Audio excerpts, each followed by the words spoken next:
Hello everyone and welcome back to my channel today. My name's Christian and today we're here to talk about a record that came out at the beginning of this year, but I wasn't doing YouTube at the time, so I'm going to be going back because records are slowed down for the year and going through the records that I missed when I wasn't doing YouTube. And today, as I said, is Panic! At the Disco's Death of a Bachelor. It is their 5th studio record and their follow-up to 2013's Too Weird to Live, Too Rare to Die. Now this is a very good record with some weird songs in there, some songs that don't work, but overall, it's a really great record with some really cool experimentation going on, and I really love this record. There are some massive songs all the way throughout the record, and it harks back to some of the things that made Panic! Great in the first place, back in the Fever era and the Vices and Virtues era, while still going through with the direction they started going on Too Weird to Live, Too Rare to Die.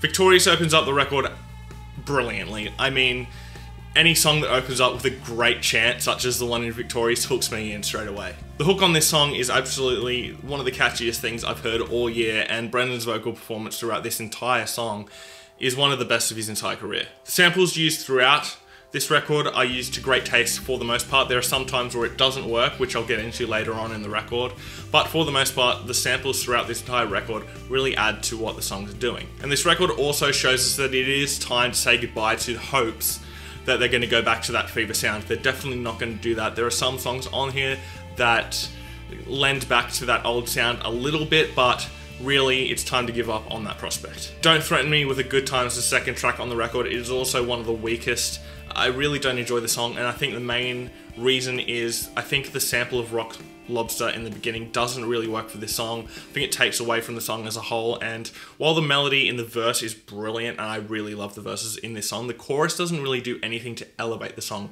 either. So the combination of the sample in the beginning and the chorus being just not one of the strongest on the record, it is definitely one of the weaker songs. The record has an odd structure for the first half. It kind of goes between really good songs and then kind of middle of the road songs, just goes in between that for maybe the first 6 songs. And so on first listen, this record was hard to get into.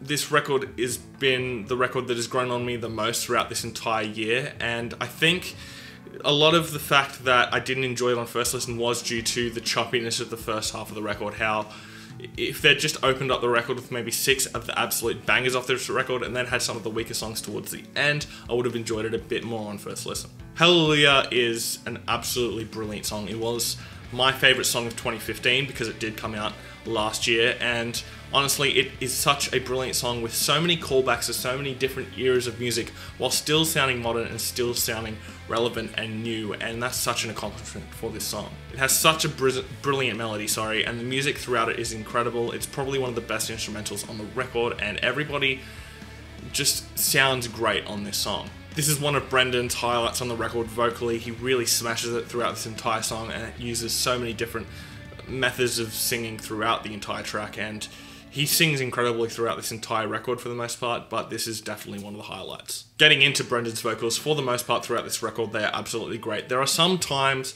where his vocals go a bit too far to the yelling side of his voice rather than just his high-pitched vocals when he hits those high notes. When he sings those high notes, it works absolutely brilliantly and it sounds magical, but when he starts yelling in certain sections throughout this record, it really does take away for the most part, and I don't find it very enjoyable. But as I said, on a lot of songs on this record, he really puts in his best vocal performances of his career, and he's only ever evolved as a vocalist. He took a little bit of a dip in the Pretty Odd era. I feel like when he was, I'm not sure what he was doing to his voice, but he wasn't really looking after it, and he started to lose it a little bit, but now he's at the best he's ever been. He's sounding incredible, and on this record he really shows that. Emperor's New Clothes to me is the worst song on the record. I know a lot of people love this song, but for me it doesn't really work.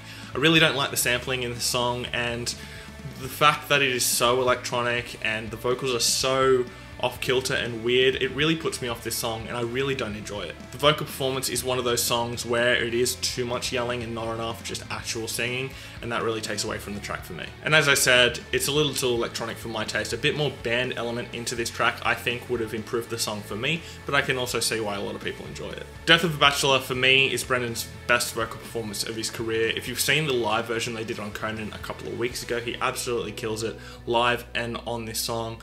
I love how he adds elements of Sinatra into this song. It's basically a Sinatra song with electronic backing, which absolutely should not work, but for some reason on this track it works like a charm and is one of the best tracks on the record for sure. The song is an absolute triumph, and to be honest, it's one of the best Panic songs of their entire career, so it's one that everybody should be checking out. Crazy Equals Genius for me is kind of a half good song, half mediocre song. I really love the verses and everything going on in them, but the chorus for me doesn't really elevate the song. I really don't enjoy the vocal stylings on that chorus, and for me it takes away from the song as a whole. I do like the rest of the song though, so for me it is kind of middle of the road for this record, but still a song that I can see a lot of people enjoying. Comparatively, LADevotee for me is the best song that Panic have released since the Fever era. Brings back that rock element that we heard on Fever and Vices and Virtues, but still makes it sound modern, and it doesn't sound like anything that would have come off of Fever or Vices and Virtues, but it's a rock song again from Panic, and I really wish they'd done more of that on this record, but unfortunately this is really one of the only straight up rock songs on this record, and for me it's my favourite. It's no secret that Fever is my favourite Panic record, and while I do miss that element of their sound, they do lend to that sound a little bit throughout this record. LADevotee does that, and honestly, if they kept doing songs like LADevotee, I'd be happy, because it's a brilliant song, one of the best of the year for me, and just one that I don't know how people couldn't enjoy it. I really love how many band elements there are in LADevotee, and it's something that I wish, as I said, they did more throughout the record. Lyrically, I quite like this record. Some of the lyrical content throughout this record is quite weird and something that only I think Brendan Urie could write, but for the most part it is weirdly relatable and something that I really enjoy listening to. Now, it doesn't have the poetic grace and structure to it that Ryan Ross's lyrics had, but they're still well-written lyrics and something that I think Brendan's really improved on over the years. Golden Days and The Good, The Bad and The Dirty are two really good songs on this record. They are kind of similar in their structures and how they sound, but I really love the instrumentation on both tracks, and vocally they are very good as well, once again showing how good Brendan is as a vocalist.